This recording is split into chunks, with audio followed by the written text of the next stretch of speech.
So matrix operations are our topic of discussion today, and we're going to be doing three types of operations with matrices. We are going to add them, we are going to do scalar multiplication to them, and then finally we're going to actually multiply matrices together. And we'll talk about the conditions for which this is possible. In my previous lesson, I discussed entries and their numbers so we can identify which entry value they are. So this would be a sub 1, 1, meaning it's the value in the first row of the first column. And if we say that matrices are equal to each other, then that means they have the same order and their corresponding entries are also equal. So here we would see that if this matrix here is equal to this matrix, that means we can establish that a sub 1, 1 must be equal to 2. And a sub 1, 2 must be equal to negative 1. That's what it means for two matrices to be equal to one another. They have the same order and their entries are equal. Well, let's start with matrix addition. And matrix addition is really simple. It involves just simply adding up the entries in the same spot. However, just remember that in order for us to add or subtract matrices, the matrices must have the same order. So let's do this first problem here where we're going to add matrix A to matrix B. So I'm going to kind of color coordinate this so we see what's going on.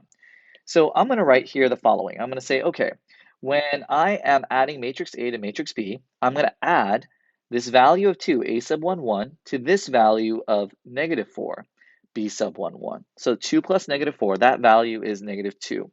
And I'm okay with you just writing the solutions to this matrix here. You don't have to show the work for everything. But I'm going to do this here with hopefully kind of some colors just so you can see exactly what's going on. Now, I'm going to add negative 1 to positive 8, which gives me, oops, sorry about that. Negative 1 plus 8 is going to give me 7. And then I'm going to add negative 3 plus 9. Now, since I'm adding the values in the second row, I'm going to put the sum of negative 3 plus 9 here as the first entry in the second row. Next up, we're going to go ahead and do 6 plus negative 10, which just means we have negative 4.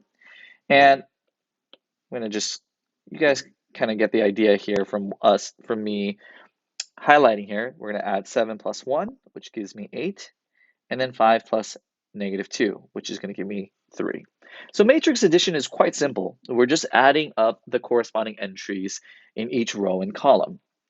Now, let's go ahead and make sure that we understand that we have to have the same order when we're adding matrices. Suppose I try to add matrix A to something like matrix C, which would be something like, for example, 1, negative 2, and 3. Well, when I add these up, notice I might be able to add up 2 and 1, and then I can add negative 1 to negative 2, but then this value of 3 is just kind of sitting here with no one to add with. So we can't add matrices unless they have the same order, meaning the dimensions have to be the same. What we can also do with matrices is something called scalar multiplication, which just means multiplying an entire matrix by some type of constant. It's sort of like the distributive property. So let me demonstrate that by doing the following expression here. We're going to do 2b minus 3a. And let me underline 2b here so you can see what 2b looks like. So 2b essentially is going to be me multiplying this entire matrix by 2. So I'm going to multiply all of this here by 2. So what does that matrix look like? We have me distributing this 2 to every single one of these values here. So it's just going to be distributed to all of these. So I know that looks a little messy, so I'm going to erase those arrows, but you get the idea. We have negative 8, then 2 times 8 is going to be 16, 2 times 9 is 18, and you see where I'm going with this, right? So this is going to be the result of 2b. Now let's go ahead and try a different color, and let's see what negative 3a looks like. And you can add the matrix A here that is multiplied by negative 3, or you can just multiply everything in here by 3 and then subtract the results. It doesn't really matter. I'm just going to go ahead and just multiply everything here by negative 3. So negative 3a, what does that look like? Well, the result of multiplying everything in matrix A by negative 3 would give me the following. Negative 6, positive 3, positive 9. Let me just go ahead and write that clearly. Negative 18, negative 21, and negative 15. Okay, so that's negative 3a. And what is the result of that going to look like? And let's just write this answer here. This is going to give me the following: negative 14, 19, 27, negative 38, and negative 19, negative 19. Okay, pretty sure that's right. And if I made a mistake, feel free to make fun of me in the comments. Just kidding, I disabled the comments just so I don't get trolled. All right, let's try something like number 3 here. For number 3, we're going to solve the matrix 2x minus 2a is equal to b. And my hint for something like this is to solve for x first algebraically before we do anything with the matrices. So what that means is I'm going to try to get the x by itself. So that's 2a plus b, meaning x is equal to a plus 1/2 b. So now that we know x is going to be the result of adding a plus 1/2 times b, I encourage you to pause the video right now and go ahead and do that matrix operation. What you should see here after you've done that is that hopefully the following. You would get a, which is, again, this matrix. We haven't done anything to that. 1/2 b is going to be me multiplying every entry in matrix B by 1/2. So you should get the following here. And the result of this is going to be this: 0, 3, 3/2, 1, and this should be 15/2, and then 4. And normally I don't like writing my fractions in this manner, like diagonally, but I just do that because it gets a little messy when I'm trying to work with rows and columns.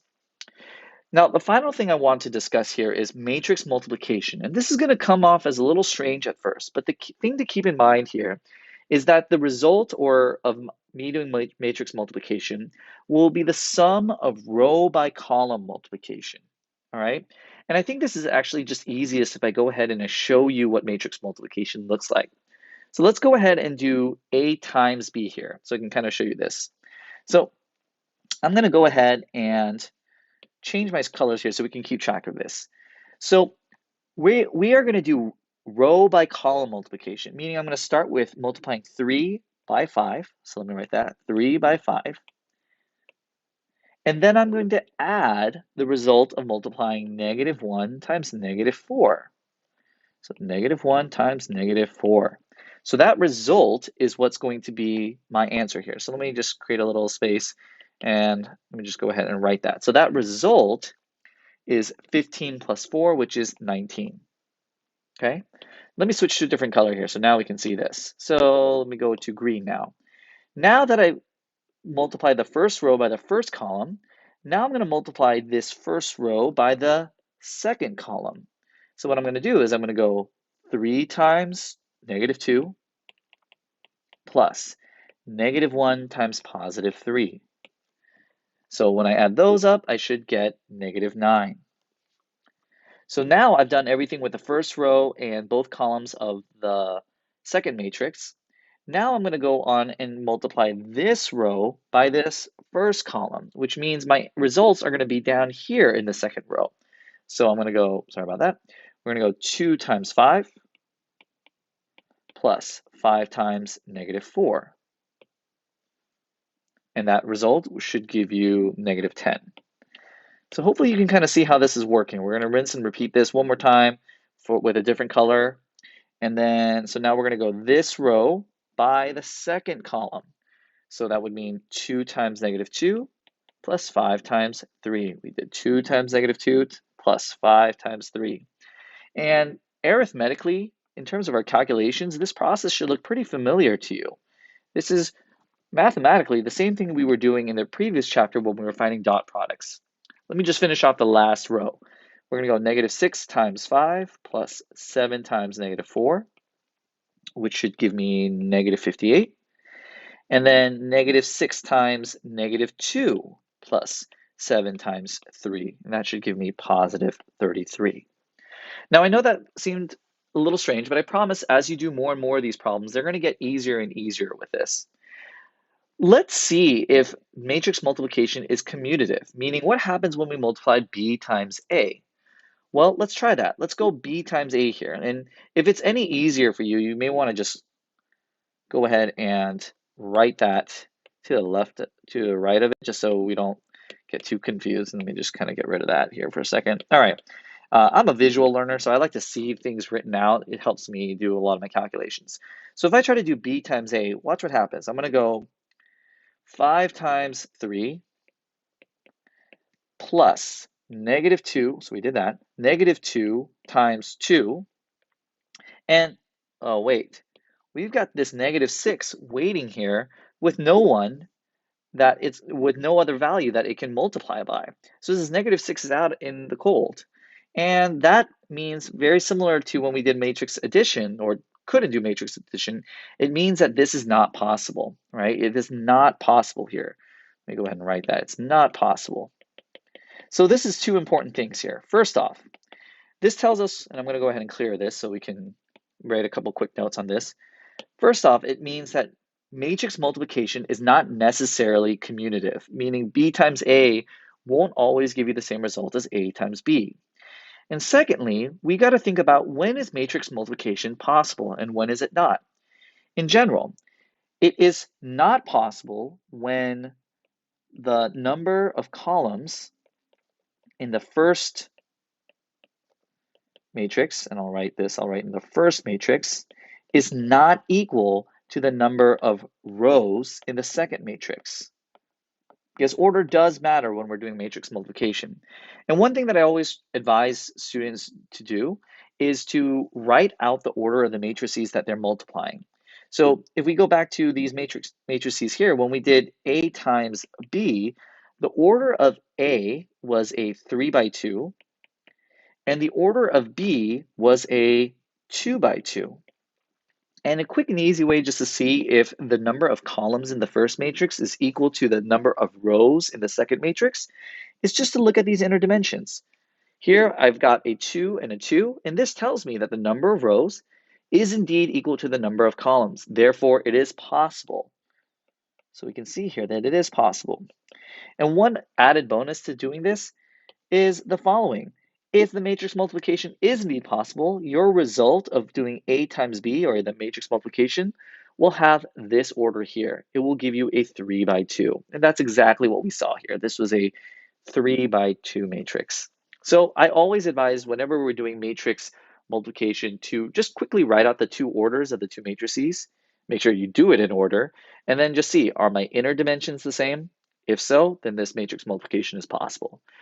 If it is possible, then check the outer dimensions. Those two values are going to give you the dimensions or your order of your result.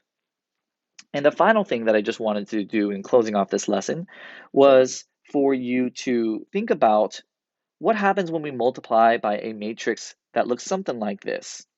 By the way, I encourage you to do number 3 on your own. So in this example here, if I go ahead and multiply AI, I encourage you to pause and try that on your own. But what you should get as a result, hopefully, after you do this problem, is the following. Well, that's kind of interesting. Well, what about if we were to switch it around? If we were to do I times A, what do we find here? Again, pause the video and try that. Well, if you did IA, you should hopefully find that you also got negative 1, 2, 3, and 5. And this is pretty interesting. This matrix that we have here that has ones down the main diagonal and zeros everywhere else, this is what we call an identity matrix. Looks pretty familiar to you. Think about this and RREF.